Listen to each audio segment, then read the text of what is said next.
possible that his mother, the woman who raised him alone and who made so many sacrifices for him to get to where he was in his company cleaning bathrooms, as if he didn't exist, he wanted to approach her to say something. But something inside him held him back. He felt a repulsion toward himself that he had never experienced. Before, memories of his childhood rushed through his mind like a whirlwind of images of Martha caring for him, her hands holding him with love and protection. Now, those same hands moved slowly over the floor, nearly broken by the weight of years and effort. Baron felt he couldn't breathe. He was caught between the urge to help her and the paralysis of shame and guilt. Finally, without Martha noticing his presence, Baron stepped back. The footsteps that took him away from his mother echoed with a hollow sound, as if each one sunk him deeper into overwhelming sorrow. He returned to the party pale-faced and with a distant expression that Eva immediately noticed. As he reached her side, she asked if everything was okay, but he merely replied that he felt a bit tired, struggling to maintain a smile that was hard to hold. Eva dismissed it and returned to chatting with her friends, unaware of the tremor in her husband's hands as the laughter and toasts continued. Baron felt that the luxury and elegance of the celebration turned absurd, almost obscene. Every superficial comment, every pretentious gesture seemed to him an empty echo, a mockery of the image he had seen just moments before in the distance. Eva kept conversing as if nothing had happened, and Baron, observing the coldness with which she ignored any discomfort, felt that everything he had built was a facade. The hours slipped by slowly, and Baron, trapped in his thoughts, couldn't stop reliving the image of his mother on the floor on her knees, cleaning the bathroom of the company he had created for the first time in years. The weight of his success and his comfortable life felt unbearable, as if every achievement and every luxury were tainted by his mother's sacrifices, a sacrifice he had never wanted to face directly. That night, when the party ended and the lights went out, Baron returned home in oppressive silence. Eva, noticing his quietness, asked him several times what was wrong, but he avoided giving concrete answers. She, frustrated by his behavior, eventually gave up and fell asleep in their marital bed while Baron lay awake, his eyes fixed on the ceiling. He knew that what he had seen would change his life, that he could no longer pretend that his mother's sacrifices were in the past. The image of Martha on her knees in the bathroom haunted him, becoming a constant reminder of the distance he had created himself in that moment. Baron understood that he had to face the truth, but he didn't know how to do it without destroying everything he had built. The memory of that night wouldn't leave Baron every time he closed his eyes. The image of his mother on the floor of his company, kneeling and cleaning in silence, assaulted him with unbearable rawness. On the days that followed, he tried to concentrate on his work, but his thoughts always drifted back to the same thing. The tension showed on his face, and his distant behavior began to worry his employees and his wife Eva, who was starting to lose patience one morning.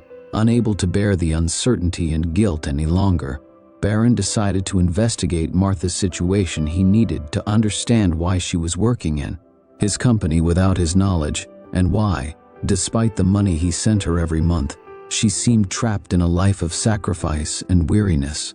The thought of Martha, his mother, needing to work at her age consumed him with rage and shame. Shouldn't she be resting, he wondered, trying to convince himself that the situation was only temporary and that he would soon find an explanation. Baron began reviewing the records of temporary employees and discovered his mother's name on a list that included subcontracted workers from the cleaning company covering night shifts. The fact that Mara was on his payroll but as maintenance staff was a direct blow to his pride and made him question his own success. As he dug deeper, he realized this was not her only job. His mother worked at other cleaning companies and practically filled her nights every week.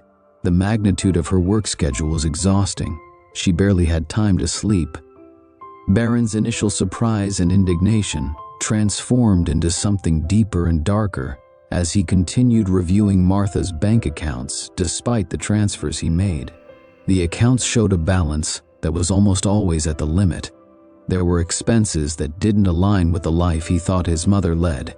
He noted payments to third parties, loan repayments, interests that seemed to have grown over time. Baron, seeing the pattern of accumulated debt, knew something more was happening. It was then that reality hit him hard. Martha was not just working to survive, she was burdened with considerable debt. Baron felt an indescribable emptiness at the thought that all the money he sent was not enough to relieve her of that burden. He wanted to justify it by thinking that perhaps his mother didn't know how to manage her finances, or that she might have made poor decisions. But as he reviewed the transactions, he noticed something that troubled him even more. Several of the sums sent were intended to cover expenses for his younger brother, Josh. Josh hadn't had direct contact with him for years. Baron vaguely remembered that troubled teenager always in trouble, who had been a constant headache for their mother while he sought success and distanced himself. Josh had remained behind, stuck in the environment that Baron had tried so hard to escape. But now, seeing those transfers, he realized that his brother had been consuming his mother's life, even from a distance. Determined to get to the bottom of the situation, Baron took a breath and went to visit Martha's apartment. During the journey, his thoughts oscillated between guilt, anger, and concern. He couldn't understand how he had ignored the signs for so long, how he had allowed Martha to live in such precious circumstances.